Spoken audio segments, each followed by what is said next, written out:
ടിവിക്ക് മറ്റൊരു പൊൻതൂവൽ കൂടി.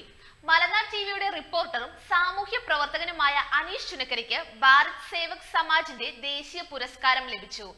സാമൂഹ്യ പ്രതിബദ്ധതയുള്ള വാർത്തകൾ റിപ്പോർട്ട് ചെയ്തതിനാണ് ഈ പുരസ്കാരം അദ്ദേഹത്തിന് ലഭിച്ചത്. രാജ്യത്തിന്റെ പ്രഥമ പ്രധാനമന്ത്രിയായിരുന്ന ജവഹർലാൽ നെഹ്റു 1952 ഇന്ത്യ ഗവൺമെന്റിന്റെ ആസൂത്രണ കമ്മീഷന്റെ കീഴിൽ സ്ഥാപിച്ച ദേശീയ വികസന ഏജൻസിയാണ് ഭാരത് സേവക് സമാജ്. രാജ്യത്തെ വിവിധ മേഖലകളിൽ മികവ് തെളിയിച്ചവർക്കുള്ള പുരസ്കാരമാണിത്. പഞ്ചായത്തിൽ 2ാം വാർഡിൽ കോട്ടമുക്കിലാണ് എന്റെ സ്ഥലമാണ് ഈ കാണുന്നത്.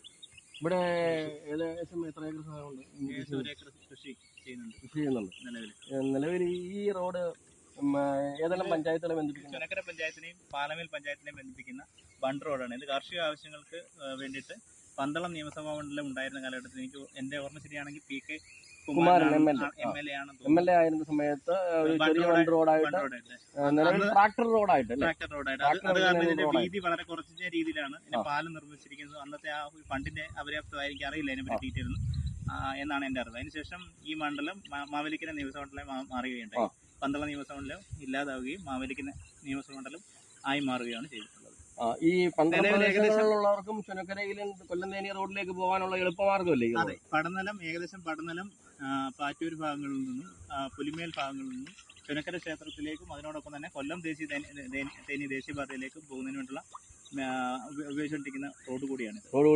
ഈ ഭാഗത്തുള്ളവർക്ക് എടപ്പോൺ ഭാഗത്തേക്കും എടപ്പോൺ, പന്തളം, നൂർനാട്, പടന്നലം ക്ഷേത്രങ്ങളിലേക്ക് പോകുന്നതിന് വേണ്ടിയിട്ടുള്ള എളുപ്പമാർഗ്ഗമാണ്. ഇതിനകത്ത് ഏകദേശം ചെറിയ വണ്ടികൾക്ക് തന്നെ പോകാൻ ബുദ്ധിമുട്ടുള്ള രീതിയിലാണ് ഇപ്പൊ നിലവിലെ അവസ്ഥ. വെള്ളം കയറി ഇതിന്റെ ഒരു പകുതി ഭാഗങ്ങൾ ഒലിച്ചു പോയിട്ടുണ്ടല്ലേ? പ്രളയ സമയത്ത് 2018 പ്രളയ സമയത്ത് അത് ആ സമയത്ത് കുറച്ച് അതിന്റെ സൈഡെല്ലാം ഇടിഞ്ഞു കിടക്കുന്ന ഒരു അവസ്ഥയാണ്. റോഡിന്റെ അവസ്ഥ വളരെ ദയനീയമാണ്. ഏകദേശം 15 വർഷമായിട്ട് ഇതിന്റെ അവസ്ഥ വളരെ ദയനീയമാണ്. ഒരു സൈക്കിളിൽ തന്നെ പോയി കഴിഞ്ഞു കഴിഞ്ഞാൽ ഉരുണ്ട് റോഡിൽ വീണമെന്നുള്ള കാര്യം യാതൊരു സംശയം ഇല്ലാത്തതാണ്. കാര്യം ഇത് അധികൃതർ ഇതിനു വേണ്ടിയിട്ട് എത്രയും പെട്ടെന്ന് നടപടി എടുത്തു. ചുനക്കരയിൽ നിന്നും അനീഷ് ചുനക്കര. കേരളത്തിൽ തിരുവനന്തപുരം കവടിയാറുള്ള BSS ആസ്ഥാനത്ത് വെച്ച് നടന്ന ചടങ്ങിലാണ് പുരസ്കാരദാന ചടങ്ങ് നടന്നത്.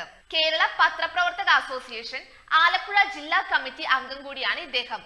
ഇതുപോലെ സാമൂഹ്യ പ്രതിബദ്ധതയുള്ള നിങ്ങളുടെ നാട്ടിലെ വാർത്തകൾ റിപ്പോർട്ട് ചെയ്ത് നിങ്ങൾക്കും മലനാട് ടിവിയുടെ സിറ്റിസൺ ജേർണലിസ്റ്റ് ആകാം, മികച്ച മാധ്യമ പ്രവർത്തകരാകാം. മലനാട് TV സിറ്റിസൺ ജേർണലിസ്റ്റ് ഫോറത്തിലൂടെ ഞങ്ങൾ ഉദ്ദേശിക്കുന്നതും ഇതാണ്. കുറേയധികം വാർത്തകൾ കുത്തിനിറച്ച് ചാനൽ റേറ്റിംഗ് കൂട്ടാനുള്ള ശ്രമമല്ല ഇത്. സാമൂഹ്യ പ്രതിബദ്ധതയുള്ള വാർത്തകൾ മാത്രമാണ് ഞങ്ങൾക്ക് ആവശ്യം. ഇത് അധികാരികളുടെ കണ്ണ് തുറപ്പിക്കുന്നതിനുള്ള പോരാട്ടം, ജനജീവിതം ഭദ്രമാക്കുന്നതിനുള്ള പോരാട്ടം.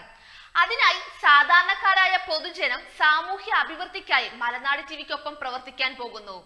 നാളിതുവരെയായി രാജ്യത്ത് ആർക്കും നൽകാൻ കഴിയാതിരുന്ന സംശുദ്ധമാർന്ന കുടിവെള്ളം, മായമില്ലാത്ത ഭക്ഷണം, ഇനി വരും തലമുറക്ക് ഇവിടെ വാസം സാധ്യമാക്കണം എന്നീ മുദ്രാവാക്യങ്ങൾ ഉയർത്തി മലനാട് TV കേരളത്തിന് കുറുകെ മാധ്യമ നവോത്ഥാന യാത്രയുമായി കടന്നു വരുമ്പോൾ എതിരേൽക്കാൻ ഓരോ ഗ്രാമങ്ങളിലും ഇനി ഞങ്ങളുണ്ടെന്ന് ഉറക്കെ പറയുന്ന ഒരു കൂട്ടം citizen ജേർണലിസ്റ്റുകൾ തയ്യാറാവുകയാണ്.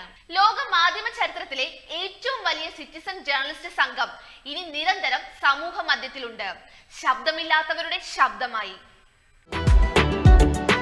You are watching India's first NGO television, Malanad TV India.